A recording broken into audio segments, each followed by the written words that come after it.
Hello, and welcome to Not Here to Fix You, the podcast where we talk about food behavior, healing, emotions, and everything in between. I'm your co host, Amanda, a food behavior stability strategist. With me today is my other co host, Hazina, the repair language emotional guide. And we have a special guest with us today who is Mindy. And she is certified eating psychology coach, a integrative health coach, and a functional nutrition counselor. And we're so excited to have her here on the podcast. I'm going to let her do a little bit of a brief introduction about herself so you guys get to know her. Thank you so much, ladies. I'm so happy to be here with you today.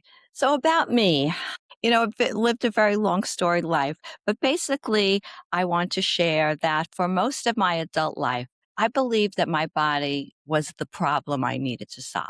And food became the tool, but control was always the promise. And I wasn't just struggling privately. I was actually working inside diet culture, teaching women the very rules that kept me trapped. And then life fell apart for me. I was 49. I lost my husband to cancer, and my world just cracked open. And those same strategies collapsed completely at the same time. What I'd been using to cope was no longer survivable. So it took me a while to get my footing, to feel grounded again. And at 55 years old, I made a decision that both excited me and terrified me. I walked away from that career. I walked away from the client roster. I walked away from the income. I walked away from my identity, actually, and I went back to school. Not to learn about another diet plan, but to understand why women believe they need to shrink themselves in order to be worthy. So I became a board certified health coach, as Amanda mentioned in her introduction. I earned additional certifications in eating psychology coaching and functional medicine nutrition. And that education changed everything for me. I stopped trying to control my body and I started listening to it. And the war ended. So today, here I am, paying it forward, living in a very peaceful, trusting relationship with food and my body, even though there are some health challenges. And it's not because I'm so smart or special. It's because I learned what actually creates lasting change. And today, as I pay it forward, I'm helping women, particularly women in midlife, perimenopause, and menopause, and beyond, stop trading the size of their lives for the size of their bodies. I help them to finally come home to themselves with compassion and radical acceptance. Girl, thank you. I think my body needed to hear that today. I'm curious in this conversation what I can learn about myself too in my current experience and how my body is responding. So take it away, Amanda. Thank you so much for sharing, Mindy. I appreciate you. Yeah, well, Mindy, that's very powerful. And I didn't know a lot of your story, but I am so intrigued now because like I have so many questions. But I'll kick it off with the first, which is you mentioned that for most of your adult life, you believe that your body is a problem that you needed a fix. First off, that's a very common belief. I think I could speak for all women when I say that's a common belief for all of us. But I was wondering, in your opinion, what made that form for you? Where did that belief first start for you? When I look back honestly, it started early, you know, manifested and was showing up in most of my adult life, but I really believe that it started in my teens. I grew up in a household where the people responsible for my well-being and my care were always on a diet, always commenting on their bodies or someone else's. The message wasn't spoken out loud. It was just in the air. It was at the dinner table. It was at the breakfast table. It was when I came home from school and wanted a snack.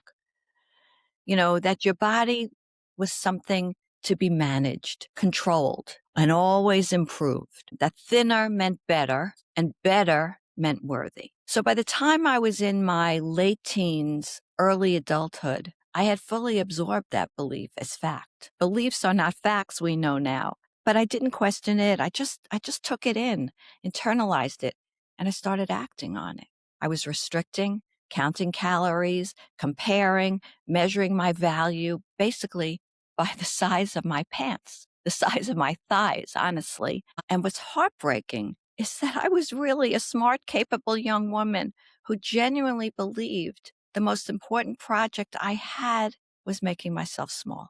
That's the insidious thing about diet culture. It doesn't announce itself. It just becomes the water that we're treading in until one day we just become so exhausted, still not at peace, and we finally have to ask, who told me this was true? And this is really what drove the recognition phase of my signature framework, the 4R freedom method: recognize, reject, reclaim, radically accept. Because you can't change what you don't see. I also want to share a little bit based on what you were talking about years ago. Um, I was sitting down one day and I was playing with my kids, and I had always been big, small, big, small. So now I have a lot of sagging arm, the bat arm wings or whatever you want to call it. And I would always feel so self-conscious about it, and I would like hide it. Or if my kids come and they try to hug my arm, I would say, "Don't play with my fat," or something like that. And I read this article that said that when mom doesn't love her body, she's teaching her children not to love theirs as well. And that's something that I started to be more conscious of because that's what my children are picking up. And unfortunately, some of that still stayed because, in my understanding, by age 7, those limiting beliefs already stays in. So I can see how it stemmed from there. By knowing and being aware that that's how it happened, I'm able to have better conversations with them and model as well how to love my body and show up differently in that space. At one point, when my belly would overlap or whatever, we would call it poofy, and I would let them play with it and like roll it like it's dough, just kind of doing silly things. I don't have that now. They sometimes tell me that they miss it. But my son will always come and like he just loves playing with my arms, and he's like, it's so soft. And it reminds me of when I was younger. That was something that I used to do with my grandmother too. I would just sit there and just play with her skin. It was more joyful. So I love that I was able to take that moment from shame and from guilt and from thinking that I've messed up completely and change it into something that we can learn from, grow from, and still have some joy with it. I love that you use the word joy, because when we can just breathe into ourselves, that's where the joy is. That's where the love is, right? The deepest part of ourselves is where that love resides. Gosh. Amanda, I'm tossing it out to you. I enjoyed both of you sharing because it was the same for me. I was thinking back to last year when I had to do this exercise with Lazina because we were working on my inner child. And one of the exercises you gave me was to go back and look at photos of myself as a kid. And I did that. And it's so strange because I was what you would call like a chubby kid, like a fat kid. Like I had a nice little stomach. It was very visible in all the photos. And I was smiling in each and every one of those pictures. Like I was not aware that this is a problem. But when I looked at it from the lens of now, like last year, when I looked at it, even though I'm not part of diet culture anymore, that thought did come up. I was like, oh wow, look, my stomach sticking out. And then I was like looking at all the flaws. I don't want to do that, but it's strange because even if I don't do that, and if I meet people who have known me when I was a kid, one of the first few things they'll say is like, oh, why did you become so thin? Or how'd you get so thin? And I'm just always like, I'm not even trying right now. I haven't looked at a scale in months. I even had someone ask me the other day when they saw a clip of the podcast, they were like, what happened to you? You're looking different. You lost weight. I said, no, I'm pretty much the same. At least I feel the same because I haven't stepped on a scale. But it's so weird how our weight and our bodies is the first thing that will come up in a conversation. It's sad. And especially so if you meet friends and relatives after a long time, I feel like that's one of the first things they ask you. Probably even before how are you, that's the first thing that will be out of their mouths. Like, wow, you lost a weight. I think it's really sad like that still happens. I just try to get out of that topic and then shift to another because I know some people still value the size of their body and they get their worth from it, like Mindy said earlier. I hope things will change for the better, even though as I look at social media more and more, it seems to be getting worse, at least from what I've seen. But what was interesting was you said that growing up, you experienced diet culture and then you found yourself in it because we all pick up the beliefs that we have from childhood and then that carries with us. You said you found yourself in diet culture and then you were teaching those same kind of principles to your clients because that's what you knew best at the time, right? But what happened there? Why did you start questioning those beliefs? Because I remember in your introduction, you said at 49, things changed for you, and then you went back to school at 55. So I want to know what happened in that period. It's the question that I really find myself most grateful for because it takes me back to a tremendous turning point, a big transformation for me. So I was almost 10 years or more into working inside a very, very well known diet program. I believed in the system. I was good at it. I was helping people lose weight, but I kept watching what was happening after. The weight would come off, and you would hope that something would shift emotionally, relationally, spiritually. And for many of the women I worked with, it didn't. The number on the scale changed, but the war inside didn't end. Behavior with food changed, but the relationship with it did not. And then I looked in the mirror and I had to be honest with myself. Neither did mine. So my training, particularly, I remember the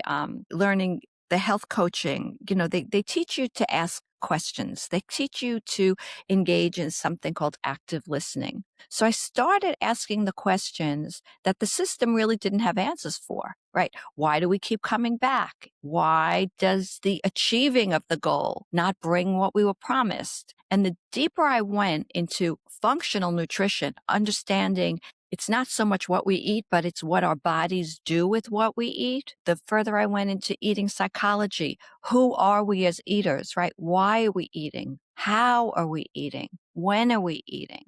The deeper I got into the research about why chronic dieting is so detrimental to the physiology and the psychology of the body, the clearer it became. So we'd been treating a symptom and calling it a cure or fix. The body was never the problem. The relationship with the body was the problem. And this is what prompted the reject phase of my program, to reject the lies of diet culture, to reject and release the parts of our story that no longer serve us. Yeah, that makes a lot of sense.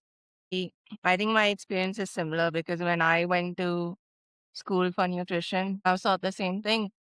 Make diets for X number of people. Let's just say if one person wanted weight loss, one person was a geriatric and you needed to have a different diet, but then another one had some kind of chronic condition. So it was just all about a little sheet with numbers and just meal planning. And I felt like a food accountant because I literally felt like I was just putting down numbers of calories of the food and then just giving it to them. And what I noticed was no one stuck to that for more than 2 weeks. And if I'm going to go on a bend, I'm going to say, honestly, if someone gave that to me, I wouldn't stick to it for more than a week because it was just so boring and restrictive.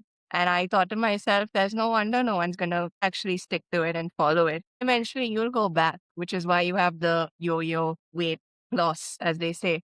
And remember something, and this comes up over and over again in the conversations like this that I have.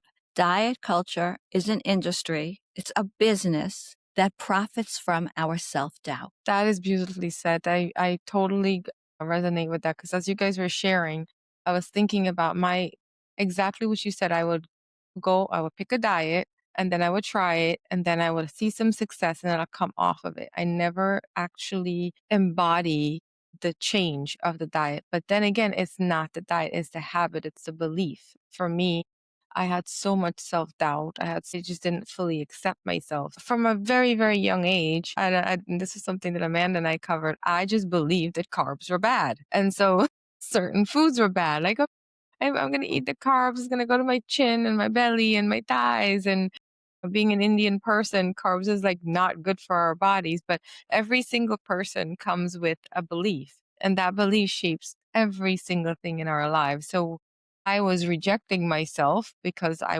didn't accept who I am. It wasn't until I started to really look at my relationship with food altogether, I started to notice how much I attached my worth to everything. I had to go back and find a joy for eating because I was just so like, okay, I'm going to eat this, but I had guilt. I'm going to eat this because there was so much guilt and shame that came with it. And it all went back to me using food as a coping mechanism and then living in my own guilt and shame spiral. But really, it was my emotions that was attached to the food. And growing up, food was always like a reward system. You're sad, here's food. You're happy, here's food. There's a celebration, here's food. And so that was just a comfort mechanism for me.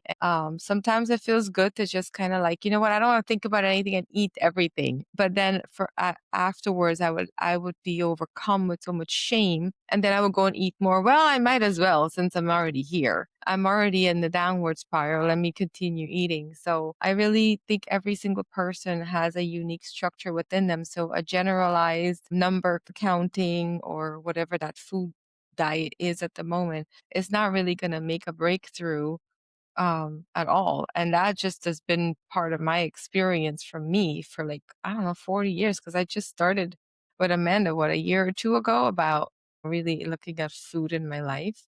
And it's been so eye-opening how deeply rooted it is. You know, what you said so beautifully just now has so many different layers to it, but the bottom line of it all is our relationship to ourselves, right? Our relationship to ourselves is reflected in our relationship to everything and everyone else. And what's missing in the whole premise of diet culture is the connection to ourselves, right? So many women are disconnected from their bodies, disconnected from the wisdom of their bodies.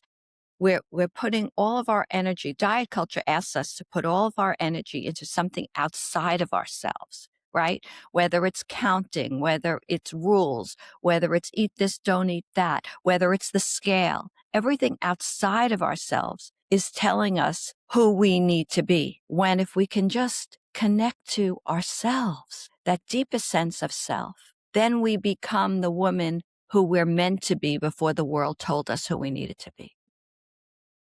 And isn't it amazing? Oh, sorry, Amanda. Are you sure? Okay.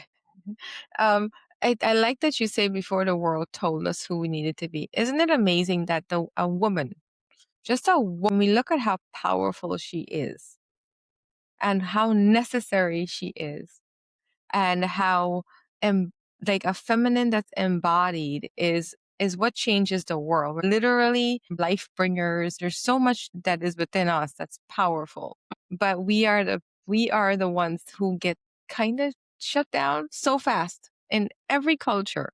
I struggle to find a culture that really elevate a woman.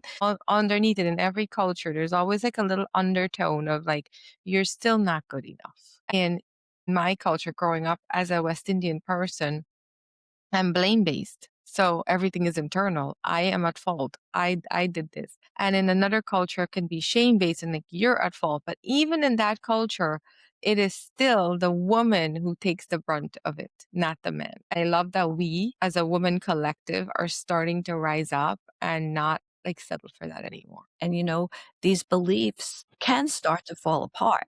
That's what I love so much about this work, is that once we can reject and release ourselves from the belief that we are not enough, something opens inside of us. But at the same time, it can be very disorienting because very often the disordered or dysfunctional relationship with food in our bodies started out as a solution. That's not the problem. It starts out as a solution, as a way to control and feel safe in our bodies or in a world that we don't feel safe in. So that can be very disorienting because then the question can become, who will I be without this? Because it's been saving me. These beliefs have more or less organized how we move through the world. So when they start to crumble, there could be grief for the years spent in a battle with a body that was always doing its best. Grief for the meals that were anxious when they could have been joyful. Grief for the summer days that we spent hiding. Those behaviors were a solution for the woman who doesn't feel safe in her body, in her world.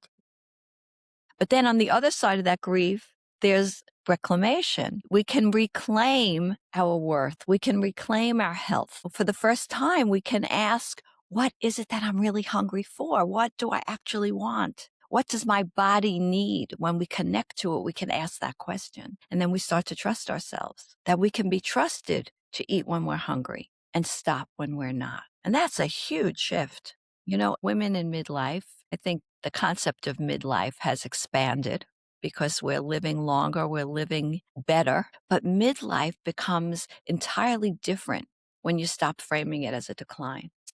I'm interested to see more of that because I think when you shared with me that women in midlife, it's not a decline. I was so surprised with that because I've only really heard a negative aspect of it. So I was very interested in you bringing light to how positive it actually can be. So please continue. In midlife, by the time you reach your 40s, 50s, 60s, you've lived enough to know what really matters, right? You have less tolerance for what doesn't serve you.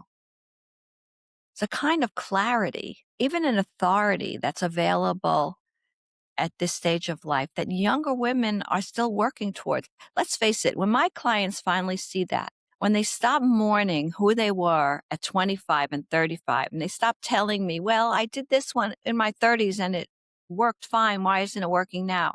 When they can start getting curious about who they're becoming, how their bodies are changing and transforming, that's when they can become the change they want to see.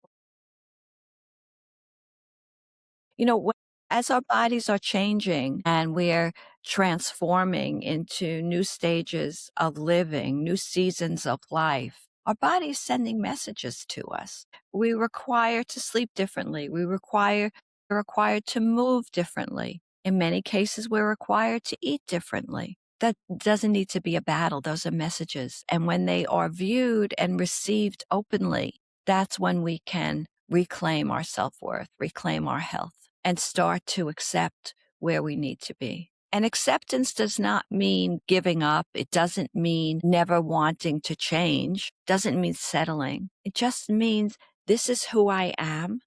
I'm going to honor who I am. And by honoring who I am, I'm going to make choices for myself that serve me. That's being empowered. That's being accepting with compassion, always with compassion. We talk about I guess I want to say the other side of life, not the midlife. After having that clarity, there's no going back to, shitting on yourself anymore. It's just something that you just can't do. Everything you shared has been so empowering. I really love it. I'm receiving it. I'm allowing my body to let it sink into because I'm the one who talks to myself. And so I hear my reassuring voice. I hear my higher self. I hear the compassion, but it's something different with hearing it from a calm, loving, tender voice that says the same thing. It's so reinforcing. Oh, if I can just share a bit about my own transformation. For me, it happened so gradually. It was like a cloud lifting. I remember the Monday morning that I was getting dressed and I realized I forgot to weigh myself. Mhm. And then I can remember going out for lunch with friends and ordering a salad, and it came and it was beautifully dressed, and started eating it, and halfway through I realized that I had forgotten to ask for dressing on the side. And that had always been like a major non-negotiable. Always got dressing on the side. And I ate the salad anyway, and the world did not come crashing down on me. So basically, what I'm trying to say is that the transformation came into full force when I forgot to suffer. And then I can also remember walking with, at the time, my new husband after I had remarried. We were walking on the beach, and it was a gorgeous, gorgeous July day. And the sky was just so beautifully blue. And the air, I can remember it now, it felt like a warm hug. And we're walking on the beach hand in hand. And I remember feeling that, hey, I'm not thinking about what I ate for breakfast, and I'm not thinking about what I'm going to eat for dinner. And the beautiful part about it was that I was not comparing my body to the other bodies on the beach. That's when I knew I had come home. That's when I knew that I was connected to the deepest part of myself. For me, it's my higher power because I wasn't giving myself up to something greater than myself. The greatness was within me. And that's what I want women to understand today. I want them to understand that the shrinking was never her idea. It was handed to her by culture, by family systems, by that industry that profits enormously from her lack of self-worth and her self-doubt. Diet culture just profits from us not feeling worthy enough. And Basically, it's a whole industry based on women's insecurities. That's how they built the entire system. We feel bad about everything. They want us to feel bad about everything so that they keep profiting from our suffering, like you put it earlier. You said something that I just wanted to tie it in because what I really liked was listening to your experience working with women who are more towards midlife. But that was so enlightening to hear because what I've seen is women who are younger. It's true. I think a lot of times we want all the things and we want to listen to ourselves, but we still have other people, other forces telling us what we should do, what we shouldn't do. And sometimes I feel you need to be very, very headstrong, especially in your younger years, to take a stand for yourself and say, okay, I hear ABC's opinion, but I'm going to do what I want. And that's very hard when you're young. I think that it's literally like we play catch up. And I think when we're on the other side of the thing, we still listen to everyone's opinions, but we just listen to ourselves first. So I think I like to say that when we're younger, it's about permission. And then when we're older, it's about informing. We're not asking anyone. We are here to do what we want to do. And we agree with how other people want to live their life and how they view their body is their business, but how you view yourself is within your control. And then that's what you really want to take charge of because only then can you really embody what you want for yourself. Right. It's so wise, Amanda. But I just want to say one thing. There is nothing wrong with wanting to feel better in your body. There's nothing wrong inherently with wanting to look a certain way. It's when the obsession takes over and you lose yourself to that goal. Because if you are truly connected to the wisdom of your body and you listen to the symptoms and you look at your emotional relationship with food with curiosity and awareness, and you can ask the questions, what am I truly hungry for? Then you can eat when you're hungry and stop when you've had enough. When you truly examine why you're eating and how you're eating and when you're eating, the what becomes a non-issue because you're making the choices that work for you. And then your body finds its happy, healthy weight. So I want to make that clear. We're talking about diet culture and ditching diet culture. That doesn't mean giving up feeling better and feeling more confident in your body. And there's a very fine line here that we're talking about. Like you said, Amanda, you haven't been on the scale and people are commenting, oh, well, you lost weight. It's because you're listening to the wisdom of your body and you're choosing from a place of empowerment. I tell women all the time, if you're choosing not to eat something that doesn't make you feel good, you're not restricting. You're making an empowered choice. So this is a very nuanced concept and it's a very nuanced conversation. And I want to make that clear. I agree with you because I don't focus, like you said, on the what. In fact, I don't tell any of my clients to focus on the what. And what you're saying is true. It's about feeling confident in your body. But I also ask them the question where the confidence is coming from. And I'll give you a very basic example. I was working with someone who came to me and wanted to have a good relationship with food. And we worked together and she was happy with how things were going. But this is why I'm saying when you're younger, it's very challenging. So I think we were 2 months into working together. And then one day she came back and said, oh, I love everything that we're doing. It's really helping my relationship with food. And I'm feeling so energized and other things like that. But then at the same time, she said, but also I want to know how can I lose some weight? And I said, hey, remember when we first spoke, it was not going to be about the weight loss. And I watched her behavior change when she had a different relationship with food, a healthy one. But when she wanted to go for weight loss, she was restricting and she had a lot of disordered eating patterns. You're right. It's a very fine line. But then I think when you're on the other side, because even I think I needed to grow up a bit before I could actually embrace getting rid of diet culture for good, because I understood where she was coming from because that was me when I was her age. I was trying to walk the line between I do want this weight, but then I also want to not obsess about food in a very unhealthy way. So it's a struggle, but what you're saying is right. I completely agree. It's when you listen to your body and when you're finally ready to stand up for yourself and own what you want as a person, that's where the change and the shift really happens. Because until you don't, to me, you're always walking in the middle And then you're going to fall off on one side. You're either going to go back to weight loss and diet culture because that's going to give you what you want to feel worthy, or you're going to come onto this other side where you don't care so much about your weight, but you do want to be healthy. Everything you do is to promote your health future forward. You're not like, oh, I'm restricting because of this. I made an empowered choice, like you said. I don't want to eat this because I want to feel healthier. I don't want to feel like I'm eating too much or feeling sick about it the next day. It's about stopping dieting and start listening to what our bodies really want, listening to what our bodies are telling us, accepting that the symptoms are messages. What are we really hungry for? It's very important to take women back to their why. Why do they have these beliefs in the first place? You know, when I work with a woman, I might spend a month with her before we even start talking about food. We talk about her story, the messages she received, about her worth, what brings her joy. And then, of course, there are the life skills. How is she sleeping? How well hydrated is she? How are her relationships? And of course, the most important relationship is the relationship with herself. For me, whenever I'm looking at something now,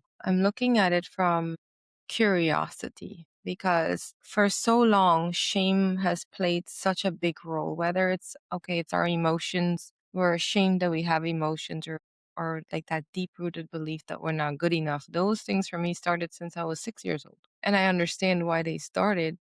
People market to insecurities and it's so shame based. So even when it's about exploring why I'm feeling or my behavior or how I am in relationship with other people and myself, it came with shame. Like I did this bad thing. I'm bad. I'm not good enough or that. And then taking something simple as what are my emotional needs and not paying attention to those because I'm ashamed of what I'm going to face, add food in there and now we're like down. There's so much pressure now on top of everything else in those moments because then we go into shaming ourselves for not knowing what we didn't know, not knowing that we didn't know what we didn't know and giving ourselves the grace and compassion in it. And I really want to encourage people to really embrace the curiosity side like Mindy and Amanda were saying. Why is this happening? Well, even if it's someone said something and it made me feel insecure, I can say to that person, I didn't, that kind of made me feel a little icky and I really want to take some time to just think about that. But when I'm thinking about that, I don't need to go into the shame of because I feel shamed by someone else or something they said brought up some insecurity in me, is going in and understanding with curiosity the why. That curious part of it takes away the shame because we're observing now. We're not blaming. It's not that message that we got in our head because let's say someone's mom was really looking out for them and wanted them to eat healthy, but they felt like they were picked on and they were made fun of for eating. So we're not looking at that anymore. We can look at it, not looking at it with the emotional attachment of feeling that same way. We're looking at it as what I learned and what I picked up and how did that shape what I'm doing and how I can do it differently. It's such a difference when our nervous system is not receiving blame or our identity isn't being attacked in that moment. And being able to talk to people who have compassion is more important too, which is why I applaud and I love that you guys are holding these kinds of spaces too, because for so long I was sitting in my own head and I think I know and I'm just spiraling. But when I'm in that state of mind where I'm in shame instead of curiosity, nothing I can give to myself is going to make a difference in that moment. I need another perspective. I think women need to be in more communities, share more of what they're experiencing, and being okay with being vulnerable and sharing something that you're not proud of or something you're ashamed of, because that is what's going to remove that sucky feeling on the inside and bring out the exploration that, oh my gosh, I used to be that way. This is how I used to think. And now I can do it differently. We always have a choice. We don't have to stay in the bottom belly of the shame, so to speak. And it's very important to layer compassion on everything that you just talked about. It's very important for us to understand that every decision we've made in our life was the best we could do at the time. And when we understand our why, with compassion, we can turn the page on that story and start to write what will become our happily ever after. And for a lot of women, that's difficult to do. A lot of the women I work with and have worked with have a very hard time detaching from the story that has gotten them thus far. That's the biggest challenge I see in my work, helping a woman turn the page on the parts of her story that no longer serve her. Because shame is so insidious. Identity is so drilled in. I'm thinking of a woman who I work with who so often says, well, this is who I am. This is the way I do things. And my work is about helping her to see that there's another side of this, that there's wisdom and there's a lesson to be learned in all of it. It's not a failure. It's a lesson. And, as far as feeling good about ourselves, Eleanor Roosevelt said that the only person that can make us feel badly about ourselves is ourselves, right? You are the only person who could make you feel bad about yourself. That's something that we need to remember. Yeah, I agree. Keep asking questions, especially of your own beliefs, not others. And I think Exactly. lastly, you need to trust yourself. I'm happy we had this conversation because as women, the three of us got this opportunity to sit down and have this conversation. There are not a lot of places that do have this kind of conversation. So I'm glad because we all have expertise and we're all working towards the same goal. But before we close our episode, I just want to ask all of us briefly. There's a woman out there. She's listening right now to us, and she's wondering what does she need to do besides look at her worth from this perspective of her weight and her body. What do you want to share with her today? What do you think she needs to take from this? Well, I would want her to truly believe that the self-love and the worthiness that she's searching for is not on the side of a smaller body. It was always there, just waiting for her, and that it's never too late, not even a little bit late, to finally come home to herself. This is radical acceptance. It's about stepping into the woman who has always been there, waiting to be seen. And what I say to her is turn the page on the story, parts of your story that are no longer working for you, and start writing a new story where the hero is the woman you were before the world told you who you needed to be. Mindy, Oh, that's so beautiful. Thank you so much for yeah. sharing that. It's so soft. I would tell her that she really needs to go inward and learn to embrace what that is because so many of us have taken our emotional needs and put it to the side and made other people's emotional needs important. And that's a lot of self abandonment and the root cause of so many things that we're experiencing. And that journey inwards is completely beautiful to learn, no matter your body size, that you that's in there, that's the key to everything for me. And I would want her to find that little girl inside of her and love her and teach her all the things that she wants for herself. And to know that discomfort is temporary, but growth is permanent. And I want to tell her that she just needs to focus on two people, and that's her younger self and her future self. And I say this, yeah, I say this because as someone sitting here today in this present moment, when I look back at who I was, I'm so proud of how far I've come. I know that my inner child looks back at me and she's so proud of where I'm at. Even though if today at present, maybe I'm not fully happy with where I'm at, but she's so proud. So I want present self, present you out there to look back at your younger self and think about how happy and proud she is of you. And I want present self to also think of future self and to be confident and stand up for herself because the woman that she wants to become, that starts today. That doesn't start in the future. It starts today. So even if you have to take one teeny step today, start today. And it's the small shifts that create the largest transformation. So true. Oh my gosh. Beautiful. Mindy, thank you so much for being with us today. Thank you. I really so enjoyed this conversation. I want to go on. I don't want to stop, but I think our listeners are going to be like, okay, ladies, can you wrap this up now?